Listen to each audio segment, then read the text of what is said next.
what's good guys? This is Nightwing2303 from WearTesters.com. Today we got a first look at these guys right here. This is Brandblack's brand new model. This is called the Delta.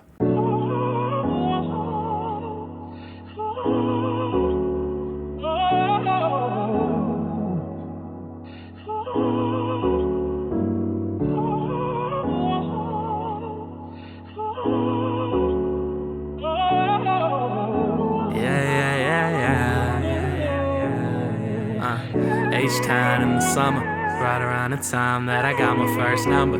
Put it on the board, keep score, living more. Let that shit the wind down up at 304. That's the place where I became a man.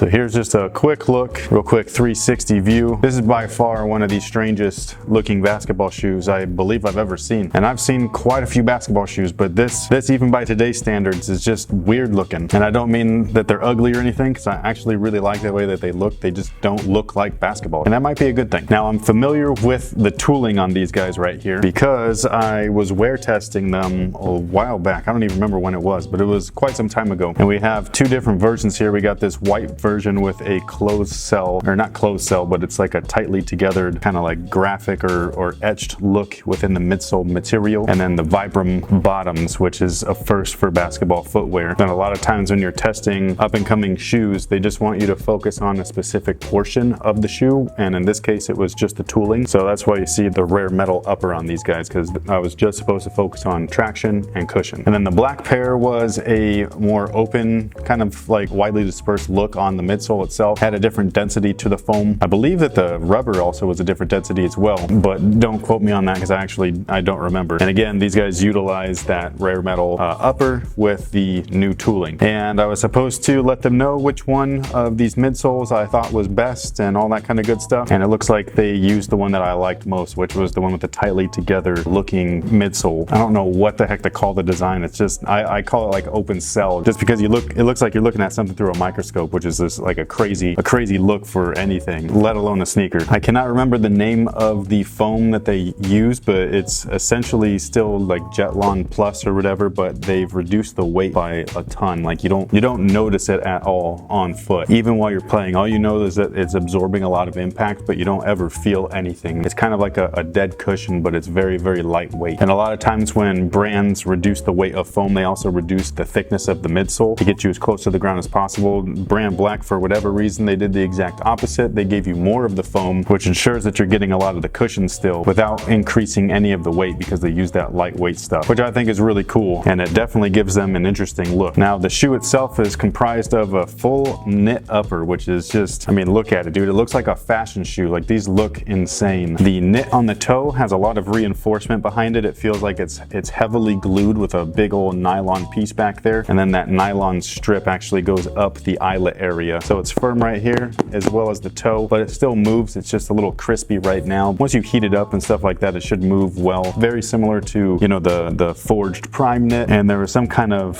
fly knit that they use. I think it's on the brand new Hyperdunk, and it was on another model too that I can't remember. I'm having a huge brain fart today. But once you heat up the material, it moves well with your foot. Just at first it feels a little bit stiff. This whole midsection and the rear section is super stretchy knit though. Like, this stuff just feels very similar to the stuff that was on the KD10. That was the shoe. That was full on fly knit, and they had the reinforced TPU version of the fly knit up front. Very similarly to that shoe is what I'm expecting these to do. Like, when those materials warmed up to your foot, they moved really well with your foot. They just start off a little stiff. Now the lacing structure is interesting to say the least. You got a little KD10 going on here, and then you got some traditional eye stays up here at the midfoot. The most interesting thing though is that the main build of the shoe is inside. So there's like an inside out sneaker, which sounds ridiculous because a lot of the stuff that people build within sneakers is actually on the inside, like internal shanks, internal heel counters, and things like that. But this is literally where they built a shoe, kind of like sock, around another shoe, which is it's just weird. It's so weird. So I don't know how well you're going to be able to see this, but inside of there's an actual, you know, collar and the whole like front area where you lace up your shoes, where it comes up right here, and that's like your top eyelets and stuff. That's all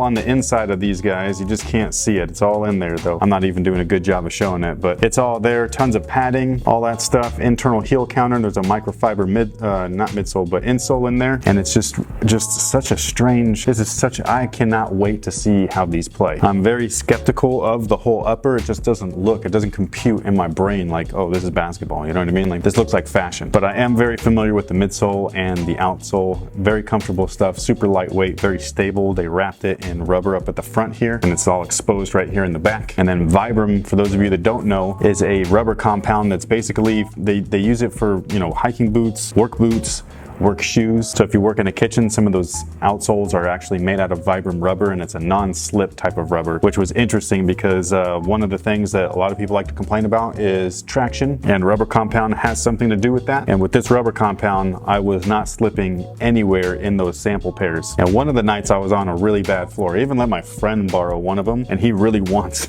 he really wants them. I won't give it to him because I like my samples, but he liked the shoe so much, he was asking, he was like, yo, Chris, can you hook it up? I was like, nah, man, nice try though. And that pretty much takes care of it, man. Like, that's just a quick look. I'm not gonna talk about sizing or anything like that just because I want to play in them, see how they warm up to my foot and everything like that. I don't remember when they're gonna release or anything, so stay tuned to WearTesters.com for all of that information. I'll also put a link in the description box to one of our WearTesters posts where we posted some information about like the details of the shoe, how they're designed and constructed from the actual designer of the sneaker and the owner of the brand, Brandblack. It's a really interesting kind of take on the shoe. It shows you the insides, and I think it's really dope. So go ahead and check that out. Let me know what you guys think about these down below in the comment section. If this ends up being an incredible basketball shoe, would you wear this on court? I would like to know, and be honest. So thank you so much for watching. Thanks for all your support. Stay tuned for the performance review, and until next time, guys, have a good one.